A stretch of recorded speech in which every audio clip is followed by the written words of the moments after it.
Hey everyone, welcome to another installment of Harry Potter Theory. Today I've got a bunch of news stories that I want to cover, which are centered around the upcoming HBO show. I know there's been a lot of news-style videos lately, but I'll aim to space these out more going forward. I don't want to stray too far from the core focus of the channel, the lore. Let me know if you think this is the right call. Anyway, it's no secret that the upcoming series has sparked a lot of conversation. Not just about casting or storylines, but also about J.K. Rowling's involvement.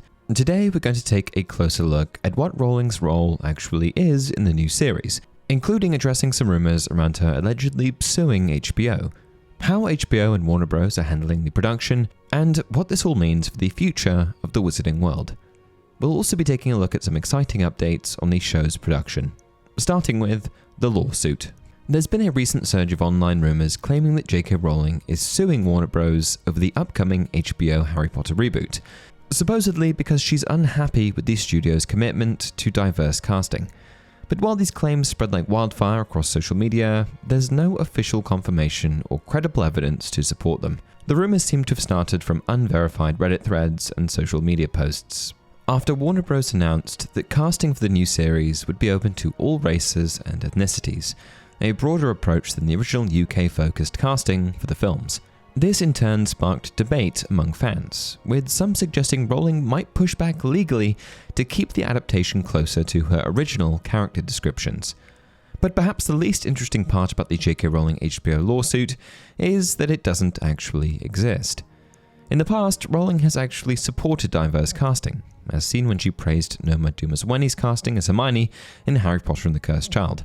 And at this point, neither Rowling nor Warner Bros. Has issued any statement suggesting legal conflict over the reboot. In short, the lawsuit rumors are just that, rumors, with no factual backing. But what is the relationship like between Rowling and HBO? What are HBO saying? It's no surprise that in recent years, Rowling has become a lightning rod of controversy. But as HBO moves forward with casting for its new series, network executives have had to address and defend their ongoing partnership with Rowling. The decision to be in business with J.K. Rowling is not new for us. We've been in business for 25 years, said HBO's Chief Content Officer Casey Bloys during a recent appearance on the Town podcast.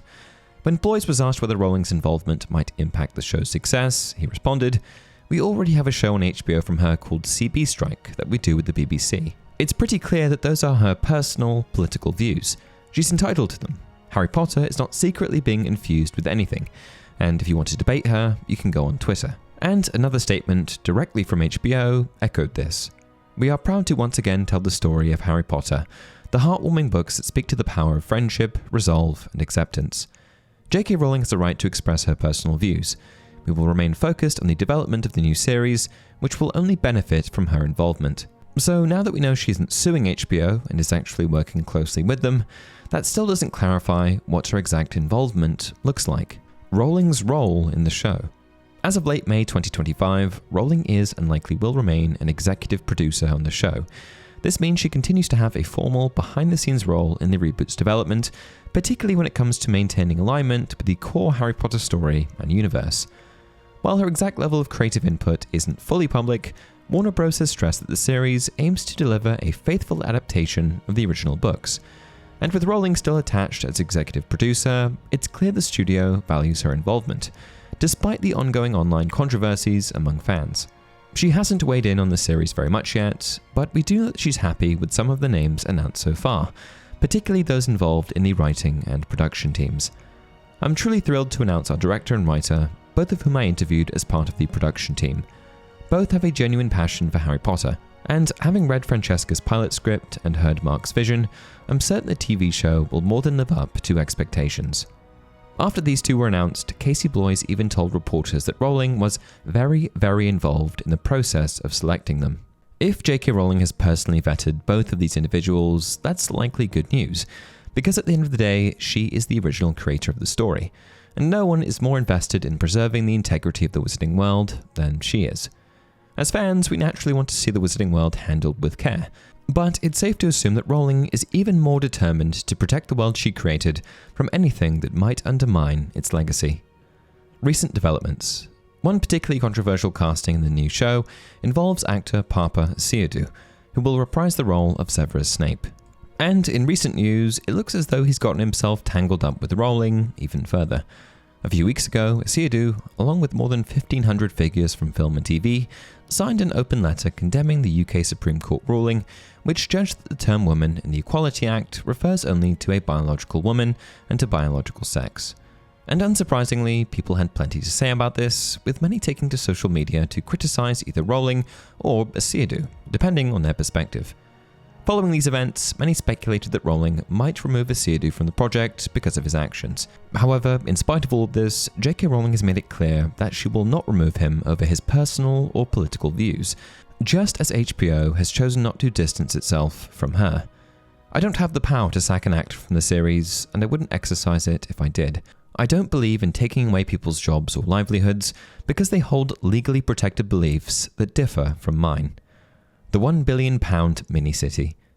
In the most recent update on the show, it appears building is well underway for an enormous £1 billion production site. This production site, which is essentially a purpose-built mini-town, comes complete with a school and medical centre. The site is an expansion of Warner Bros. Leavesden studio complex, located just outside Watford, Hertfordshire. It will feature new roads, multi-storey parking, and massive hangars to house the show's elaborate sets. A school is being constructed specifically for the hundreds of young actors who will commit to years of filming, while dedicated families are also being prepared for the various animals, including dogs, birds of prey, rodents, snakes, spiders, and horses, that will appear on screen. As new construction takes shape, insiders report that even the neighbouring wasteland will be transformed into an updated version of Privet Drive. And a source who spoke to The Sun said that the town will operate as a small metropolis which will not only provide the backdrop for the show, but all the facilities the huge cast and crew need too. Given the length of this project, not to mention the ludicrous amount of money involved, I'm not surprised they're going to such extreme measures. It is an interesting concept, however, that these children will be spending so many of their formative years there. And on that note, that's it for today's video. I'll continue to keep you all updated as new announcements come out about the show. But I don't want to overwhelm you with too much news content, so please let me know if you ever feel it's becoming too much. At the end of the day, this channel is lore-centric, and I don't want to stray too far off course. If you enjoy the content, please like the video and subscribe to the channel. Until next time, remember, it does not do to dwell on dreams and forget to live.